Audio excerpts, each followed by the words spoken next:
This is NTD Evening News. Live from our NTD Global Headquarters in New York City, here is Tiffany Meyer. Good evening and thank you for joining us tonight. Former President Trump has to pay $9,000. The judge in his campaign finance hush money trial found he violated his gag order 9 times. Judge Juan Merchan fined the former president $1,000 for each violation. Trump must also remove 7 posts from Truth Social and the 2 from his campaign website before this afternoon. The judge rejected the arguments by Trump's defense team and ruled that reposts on social media are endorsements. The judge threatened to put Trump in jail if he violates the gag order again. There is a court hearing set for Thursday to determine some remaining allegations of times when Trump violated the gag order. In the trial today, the prosecution called a series of witnesses who helped them introduce more evidence.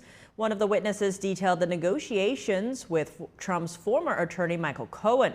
Our legal correspondent, Arlene Richards, has the latest from the courthouse. Breaking news, a full panel of appellate judges have denied former President Trump's motion to delay the trial. His attorneys had asked the court to delay the trial until after they heard appeals on their claims of presidential immunity and to recuse Judge Juan Merchan. Now to the trial. First up this morning was Michael Cohen's former banker, Gary Farrow. Now, Farrow testified that he helped Cohen to open an account that was eventually used to pay Stormy Daniels $130,000. He testified that Michael Cohen told him the account would be used for real estate consulting and that if he knew it would be a shell account, he never would have opened it. On cross-examination, he testified that he never directly spoke to Trump and that he had no reason to believe that Cohen would be involved in any political activity. Now, other witnesses this morning were an executive director for C-SPAN Archives and a field director for a court reporting company. Their testimony was only less than 20 minutes, but it was used to show the jury videos and transcripts of Trump admitting that he had made disparaging remarks about women in an Access Hollywood tape. What stands out for me with Keith Davidson's testimony is the conversations he said he had with Michael Cohen. Now, Keith Davis represented Stormy Daniels and Karen McDougal over their deals to keep quiet about affairs they say they had with Trump, which Trump denies. He said that Stormy Daniels' story wasn't that interesting until after the Access Hollywood tape was released, and then it skyrocketed. Now, the National Enquirers had already made a deal with Stormy Daniels' agent, but then the National Enquirer dropped out of the deal, and they connected him with Michael Cohen. He said he never really wanted to deal with Michael Cohen because conversations with him were always contradictory. But he did eventually talk to Michael Cohen and they made a deal. But he said the deal was that he was supposed to make the payment by October 14th, 2016. But Cohen didn't make the payment on that date. And after several days, Davidson told him the deal was off and that he no longer represented Stormy Daniels. He said Michael Cohen complained that he couldn't get a hold of his guy. And then he eventually said, I'll just do it myself. So Cohen did eventually make the payment of $130,000. Now, Davidson said that he later spoke to an editor at the National Enquirer who told him that Trump was tight, and he said that he thought that meant that Trump really didn't have the money. Now, all of this testimony today was to provide evidence to the jury that Trump made this $130,000 hush money payment, and also, I think, to convince them that Trump probably did have those affairs. Back to you. New York Governor Kathy Hochul has issued a statement as pro-Palestinian student protesters stormed and barricaded themselves in Columbia University's historic Hamilton Hall. NTD's Fiona G has the details. New York Governor Kathy Hochul on Tuesday condemned the illegal activities of agitators on Columbia University's campus. She reiterated students' rights to learn and graduate safely. Every American has a First Amendment right to peacefully protest and assemble. But when actions cross over into vandalism, harassment, destruction of property, or even violence, then the line has been crossed. Student protesters stormed the building today. This came as Columbia started to suspend students for ignoring the 2 p.m. disbursement deadline set on Monday. Campus newspaper The Columbia Spectator reported that dozens of students stormed Hamilton Hall, smashed windows, and barricaded doors. Palestinian and Intifada flags have been draped out of the windows of Hamilton Hall. A group called Columbia University Apartheid Divest is demanding divestment from Israel, financial transparency, and amnesty for student demonstrators. Protesters say they will not leave the building until these demands are met. Columbia University issued a statement Tuesday announcing increased security measures. All but one entrance point to campus is closed. No press is allowed on university grounds.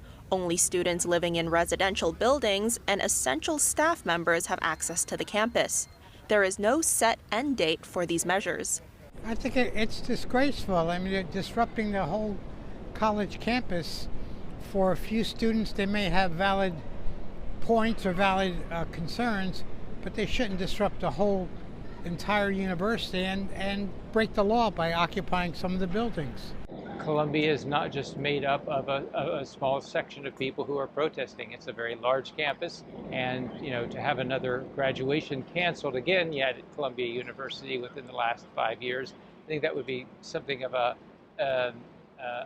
tragedy. Over 1,000 Columbia alumni have written a letter to University President Shafiq asking her to remove the encampment and restore safety on campus.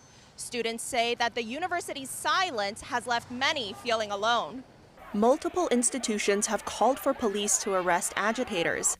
Meanwhile, the pro-Palestinian encampment at Yale University peacefully dispersed. Columbia has not yet announced any concrete actions it will take in response to the occupation of Hamilton Hall. Fiona G., NTD News. Despite party divisions, both Republicans and Democrats in the House are showing support for the Antisemitism Awareness Act. The bill could clear the lower chamber as soon as tomorrow. Our Washington correspondent Luis Martinez has more on this story. The Antisemitism Awareness Act cleared the House Rules Committee, and it is expected to be put to a vote on the House floor this Wednesday. Representative Mike Lawler, the Republican from New York who introduced the bill last October, believes that the legislation would easily pass the House of Representatives, but has his doubts whether it will be picked up by the Senate. Once it's passed through the House, it's really incumbent upon Chuck Schumer, the highest-ranking Jewish official in American history, to act. He's been noticeably silent on what is happening on college campuses across America.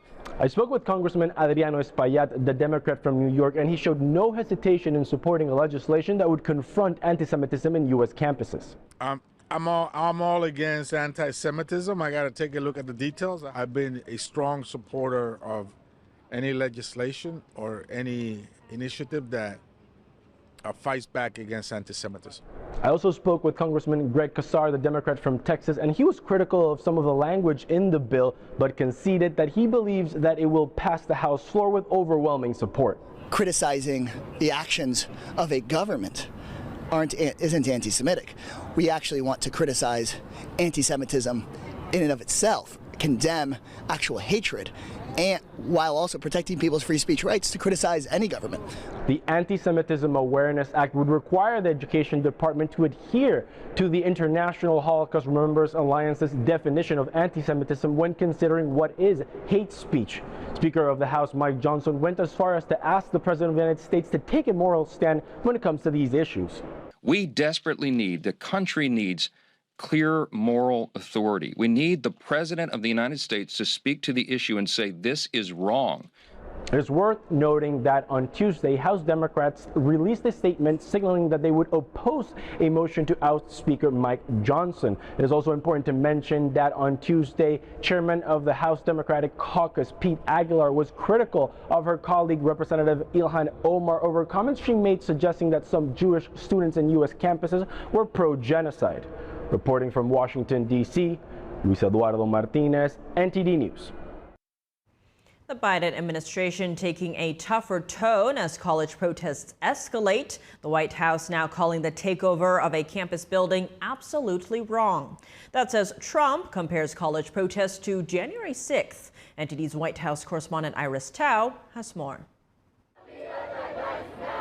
As students at Columbia University now forcibly occupied a campus building, the White House is condemning these protests as non-peaceful, adding that they're absolutely wrong. The president believes that forcibly taking over a building on campus is absolutely the wrong approach. That is not an example of peaceful protest. Students paying to go to school and wanting an education ought to be able to do that without disruption. And they ought to be able to do it and feel safe doing it. The White House adds that hate speech has no place in America. But the White House also makes clear that President Biden right now has no plans of sending in National Guards to stop these protests, despite House Speaker Mike Johnson calling on him to do so a week ago. And former President Trump, meanwhile, on Tuesday suggested that some of these protesters should face harsher consequences. Watch. Well, they took over a building. That is a big deal. And I wonder if what's going to happen to them will be anything comparable to what happened to J6, because they're doing a lot of destruction, a lot of damages, a lot of people getting hurt very badly. I wonder if that's going to be the same kind of treatment they gave J6.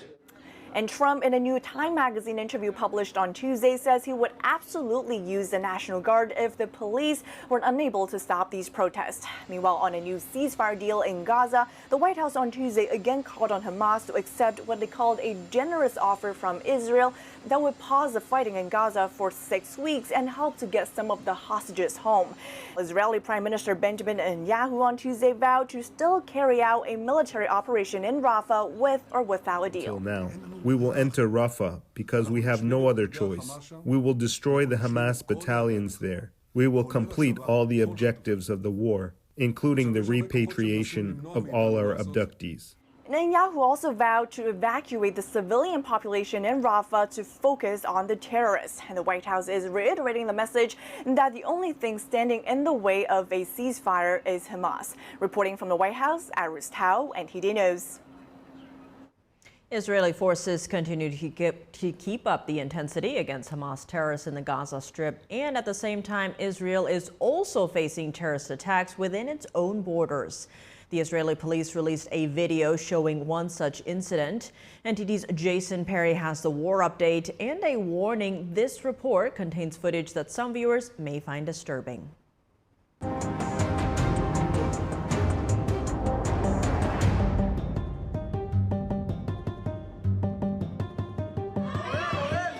Crowds gathered as sirens sounded in the old city of Jerusalem on Tuesday.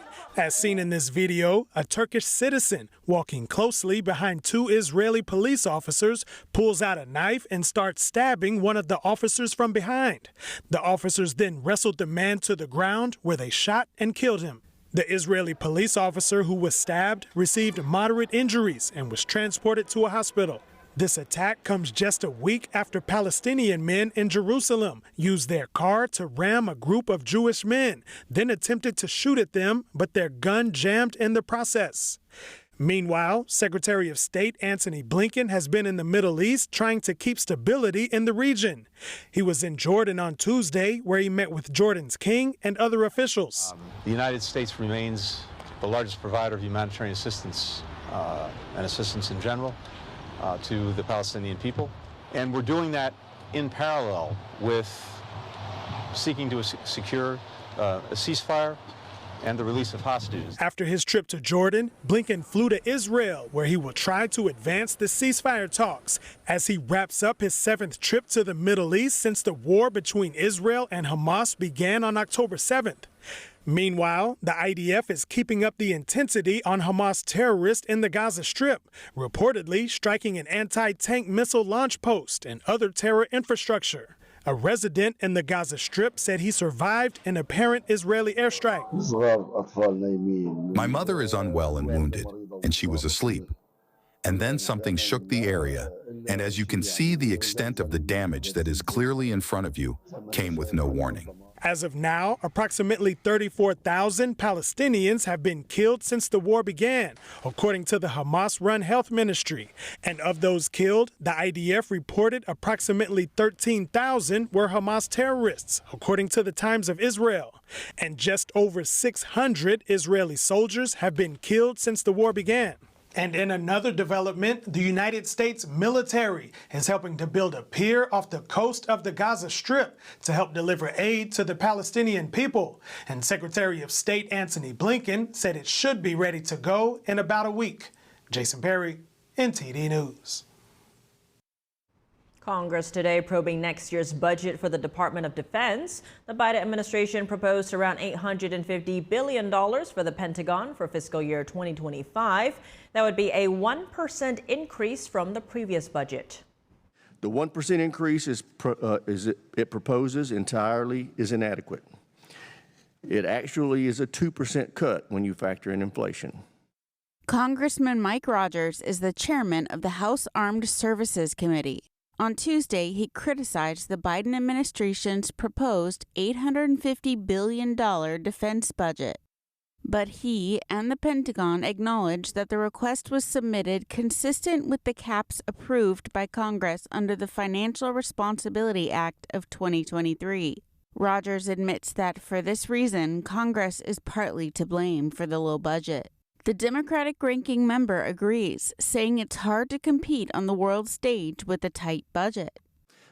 China, Russia, Iran, North Korea, and then various transnational terrorist groups, all of which are causing, challenges across the world. I don't disagree with the chairman's assessment of those challenges or how increasingly the problem is they are working together more and more. Florida Congressman Matt Gaetz addressed this temporary pier the U.S. is building in Gaza. 1,000 armed U.S. soldiers will be stationed at the pier. Secretary of Defense Lloyd Austin says those troops could exchange fire with forces in Gaza if they're attacked. President Biden told the country that we weren't going to have boots on the ground in Gaza. And we won't. Boots on a pier connected to the ground, connected to service members shooting into Gaza, doesn't count as boots on the ground? It does not. I think you're going to find the American people have a different perspective on that. Gaetz added that if troops were to start shooting into Gaza, then their deployment should be approved by Congress. The U.S. released these new pictures on Monday, showing construction of the $300 million pier is ongoing. Its official goal is to deliver humanitarian aid. Virginia Gibson, NTD News.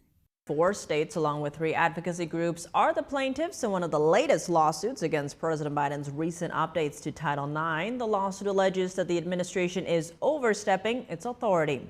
NTD's Jason Blair reports. The Biden administration finalized the updates with Title IX on April 19th. The changes broaden the 1972 statute to encompass discrimination on the basis of sexual orientation, gender identity, sex characteristics, and sex stereotypes. It also removes wording previously used to safeguard women's sports. They don't have the power, basically, to make these kinds of sweeping changes to American civil rights law with the stroke of a pen. Inez Stepman, the senior policy analyst for the Independent Women's Forum, a plaintiff in the case, says that if the Biden administration wants to include gender identity in the word sex, they need to go to Congress to change it. Instead, they've done this end run around with this 1972 statute, which really not only does it not say that in the statute, it says the opposite. The lawsuit was filed by the Independent Women's Forum, Parents Defending Education, Speech First, and the states of Alabama, Georgia, Florida, and South Carolina. The announcement was made Monday and said the rewrite makes women vulnerable in bathrooms and, quote, requires speech codes that indoctrinate young students with gender ideology. They also argue the regulation ends basic due process rights by, quote, limiting individuals accused of sexual harassment from defending themselves. So we hope that courts, first of all, will stay this and prevent it from going into effect before we have our say in court. And then second, we'll strike this down, not just on administrative basis, not just because it's plainly not what the law says, that 1972 Title IX law, but also because it's just far beyond the power of the executive branch. It's far beyond the power of agencies of the Department of Education to be able to just completely rewrite the law this way. Texas and Louisiana are also suing Biden over the new changes in a separate lawsuit announced yesterday. And today, Tennessee, West Virginia, Indiana, and former NCAA swimmer Riley Gaines announced a lawsuit as well. Jason Blair, NTD News. Earlier, we spoke with Tiffany Justice, co-founder of Moms for Liberty, to dive into the changes to Title IX and how they impact parental rights. Tiffany Justice, thank you so much for joining us. Great to have you back on the show. Wonderful to be here today. Thank you. Now, following the Biden administration's changes to Title IX, Moms for Liberty actually released a letter on how it impacts parental rights. Tell us about that. Yeah, we've heard the issue about sports, biological boys playing in female sports a lot, right? But I want to talk about schools because I think it's really important for people to understand this rule was released through the Department of Education and is going to change everything that is happening with your child at that school, right? So impact to parental rights. Many of you have heard about the secret transitions happening at schools, social transitions, private, conversations between children and adults at a school where a child changes their pronouns, their name at school. This will now have the stamp of the federal government in our schools, which puts a divide between the parent and the child that's just unconscionable. Now, in the letter released, you're urging governors to take action against the Biden administration. Now, many states have filed lawsuits here. What are you hoping will come out of this? We're hoping for a couple things. We like to see the head of education in the state saying to the school districts, hold, please. You need to wait. First of all, this rule doesn't go into effect until August 1st. And second of all, we expect that this rule is going to be held up in court, and we don't expect to have to implement changes for the next school year.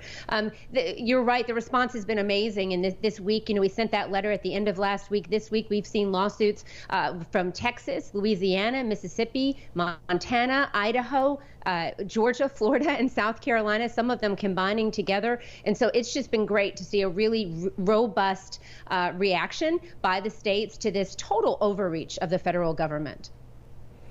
Zooming in on the education part, you kind of touched on this earlier, how it's not just about sports in the locker room, but actually this new change makes gender identity a federally protected class, and it's also allowing school officials to be what are known as, quote, confidential reporters. It removes the parents from the conversation about children who are minors, right, and who are suffering from what they're calling gender identity struggles.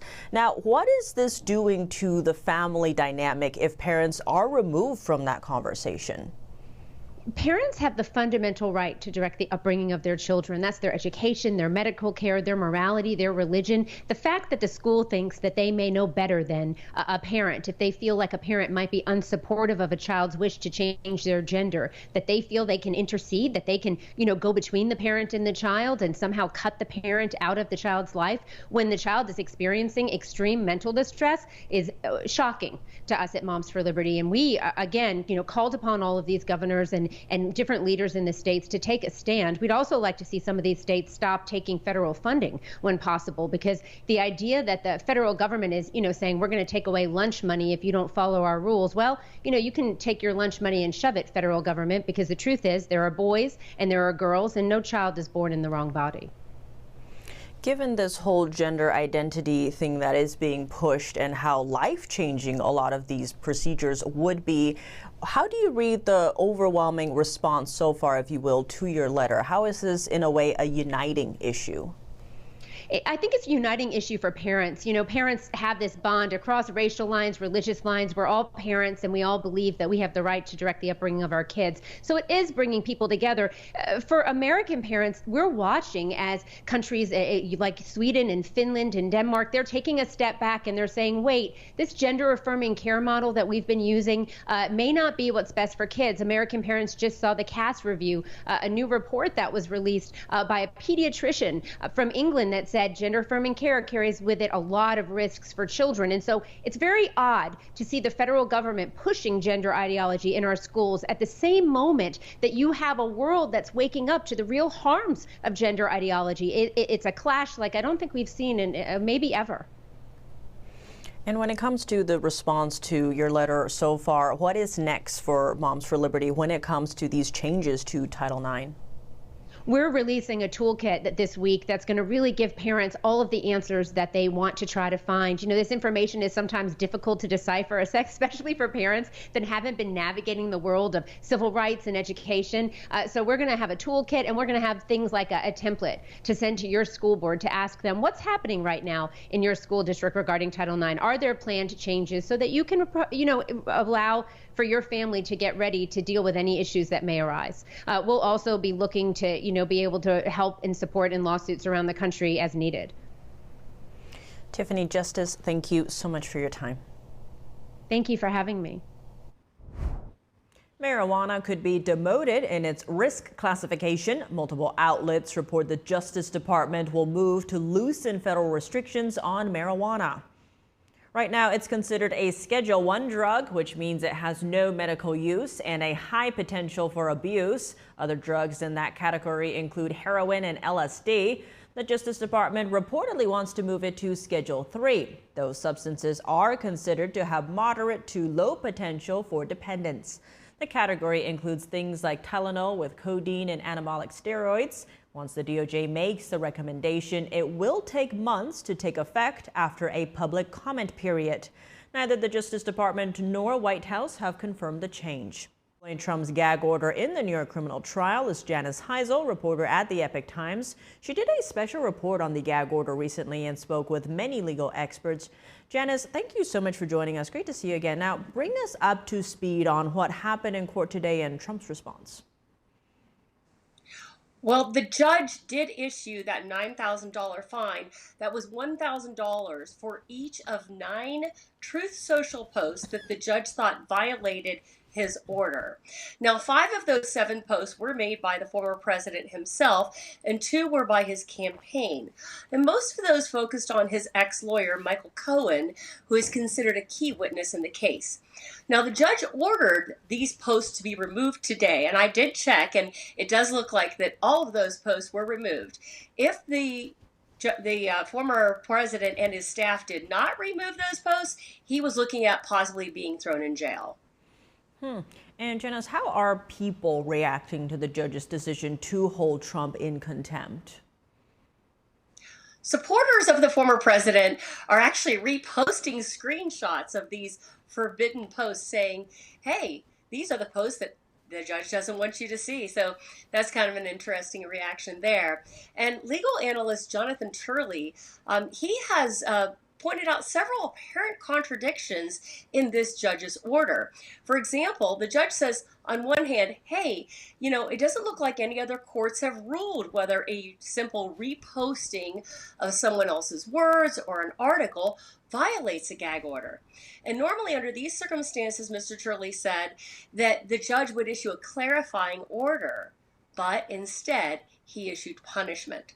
And finally, President Trump himself made a statement after court today. He said he was honored to be the Republican nominee, but it's terrible and unconstitutional to restrict his speech under these circumstances. In fact, he called this situation a disgrace. Now, the gag order itself has been subject to a lot of debate. What is that debate about? Mainly, that debate centers on 2 controversies. Is it fair, or is that order unconstitutional? The fairness of it is being debated because it is a one-sided order. Now, normally when judges issue a gag order to restrict people's speech in any kind of a criminal or civil case, the idea is that it's generally applied to all parties, prosecution, defense, and any witnesses or anybody connected to the case in any way.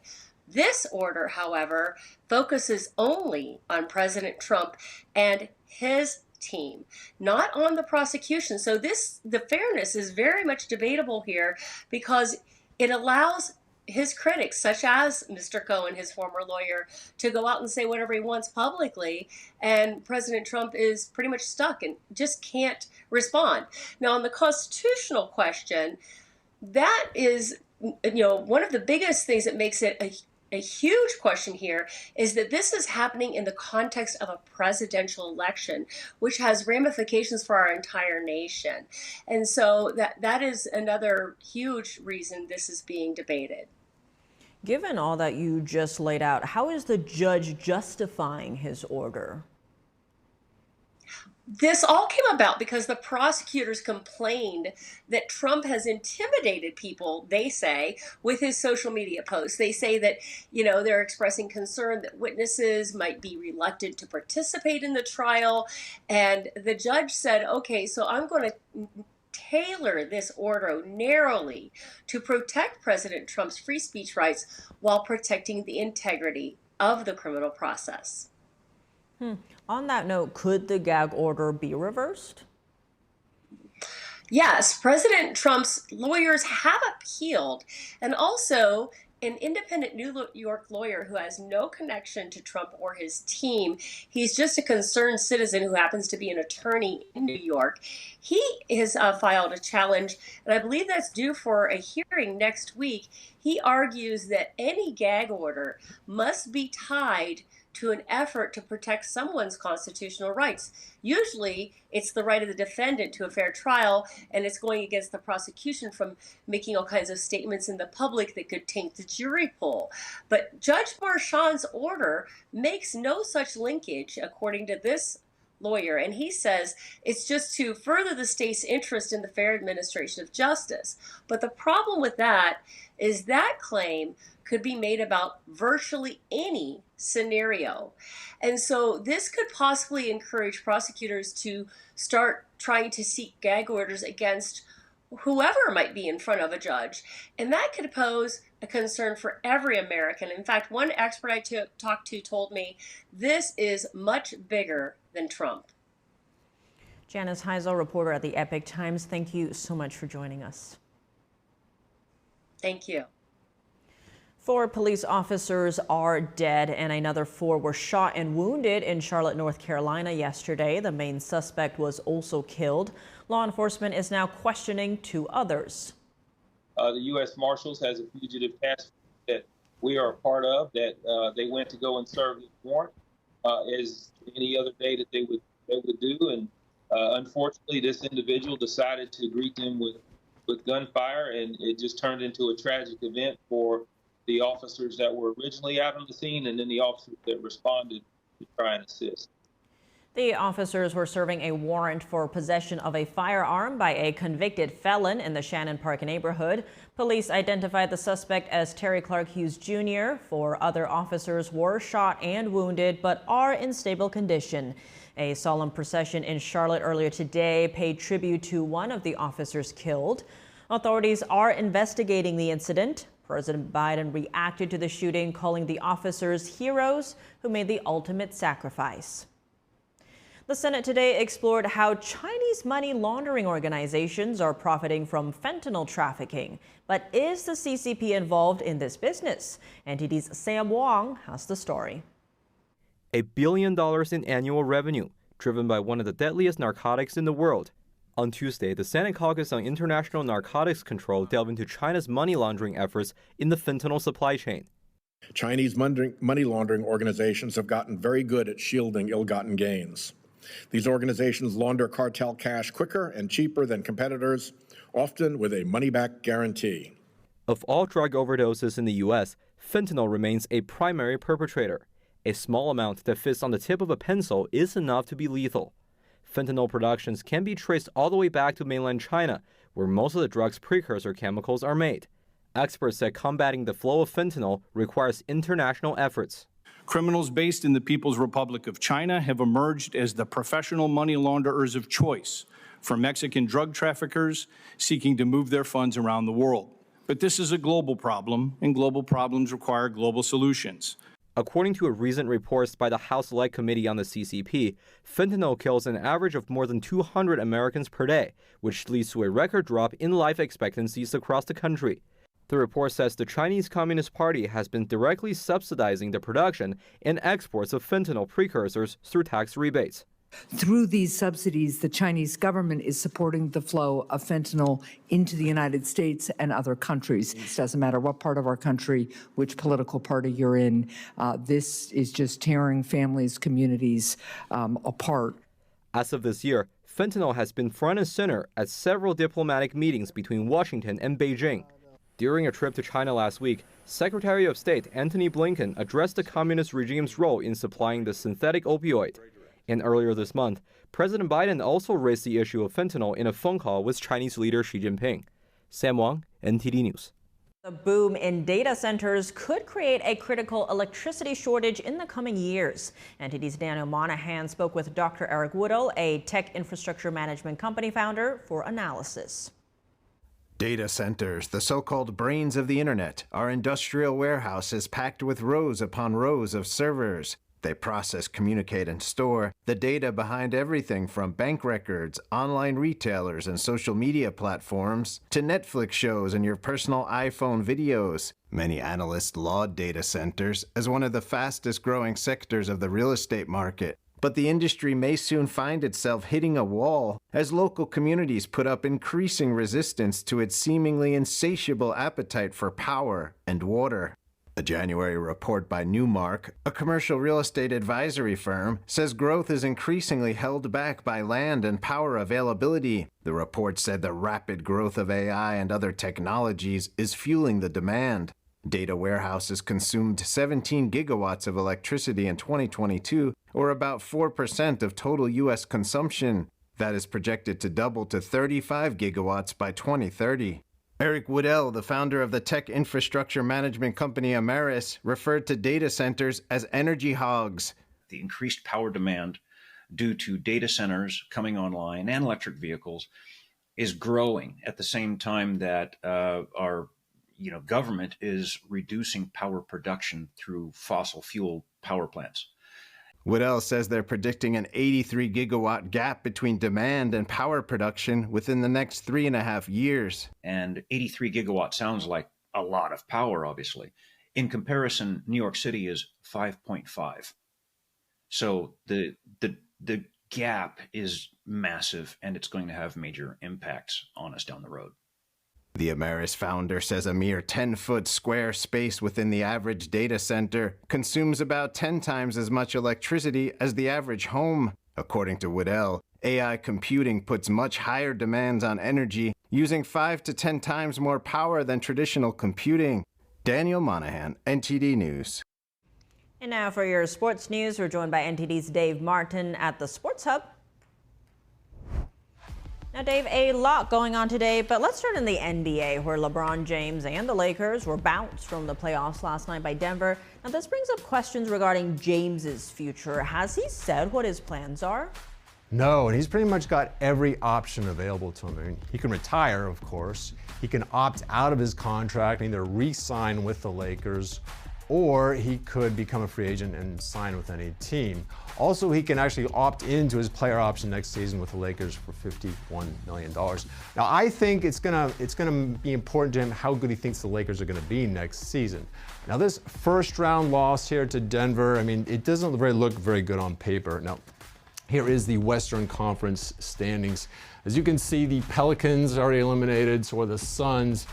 The Nuggets beat the Lakers in just 5 games, but the Lakers actually led at halftime in all 5 of those games. They ended up somehow losing 4 of them, but 2 of them were by buzzer beaters by the same guy, Jamal Murray. And the Nuggets, I mean, they're the defending champs, so it was a tough series. James, meanwhile, he's 39. He still looks great. He played very well in this series. I think he wants to come back, but I think he wants to play for a contender. I'm not sure that that's the Lakers, so. Well, looking at the Eastern Conference, we have 3 games on tonight, including one with a beat-up Milwaukee team that's facing elimination. What is the status of their 2 injured All-Stars? Yeah, both Giannis Antetokounmpo and Damian Lillard are listed as doubtful for tonight's game, which is unfortunate for them. Giannis, he's got a calf injury. He's been out for the last 3 weeks with it. Dame, he injured his Achilles in Game 3, so he already missed Game 4. That's a very tough time. I mean, Lillard, they went out and acquired in the offseason. Took a lot to get him, but they thought pairing him with Giannis would make them a championship contender team. And I agree, those 2 together are very good, but they're out for the most inopportune time of the year. And when they're out, well, I mean, this is what's happened. Here's the whole standings. They're down 3-1 to the Pacers right now. With their backs against the wall, they cannot afford one more loss. They're still waiting on those two to come back, meanwhile. Now, that's just one of 3 games we've got going on tonight. We also have the Cavs versus the Magic, Game 5 there in a series tied at 2. And also Game 5 in New York City at Madison Square Garden. The Knicks try to close out the Sixers. They're up 3-1. Always closing out a team, though, is the toughest win of all. Now moving to women's sports, a study is being conducted in England to look into why women's soccer players were at least 2 times more likely to suffer ACL injuries than men. Now, what kinds of factors will they be looking at? Yeah, this study is called Project ACL, and it's reported to be focused more on environmental issues like lack of proper footwear, how heavy the workload is, like, they're playing back-to-back games or something. That's instead of looking at the mechanics of female bodies and how they differentiate from men. Now, on that subject, there was actually doctors at Northwestern as well as Johns Hopkins Medicine who have published information online about this issue that show that the problem is really more internal. Women's ACL tissue, this is a ligament, by the way, that goes through your knee, is actually thinner than men's, and they have generally less muscle area around the knee that makes it more unstable. At any rate, they recommend using proper techniques when training and playing, and work to develop your muscle groups evenly, and definitely work on your core. Shifting gears to the NHL now, we have 4 playoff games on tonight with 4 teams on the brink of elimination, including Toronto. What is the status of Maple Leaf center Austin Matthews, who's been ill? Yeah, it's a game time decision, and it's a big one. Austin Matthews led the league with 69 goals scored this season. That's the most in the NHL since 1996 when Hall of Famer Mario Lemieux did it for Pittsburgh. Now, he only has 1 in this 4-game set thus far, and Toronto's only scored 7 times in those 4 games, probably why they're down 3-1. Now, they had a team skate today. Apparently, he didn't stay on the ice for very long, though. It certainly seems like he's trying his best. Now, elsewhere tonight in the NHL, Carolina looks to put away the New York Islanders at home. Vancouver, ditto over Nashville in Vancouver. Colorado leads Winnipeg 3-1. They could close out tonight, too. Now, the Avalanche are being led by defenseman Cale Makar. He's got 8 points through the 4 games. That's the second most in these NHL playoffs. And he helped lead them to a Stanley Cup title just 2 years ago. So maybe he does it again. Well, Dave, as always, thanks for joining us. Thank you, Tiff. Thanks for tuning in. I'm Tiffany Meyer. Good night.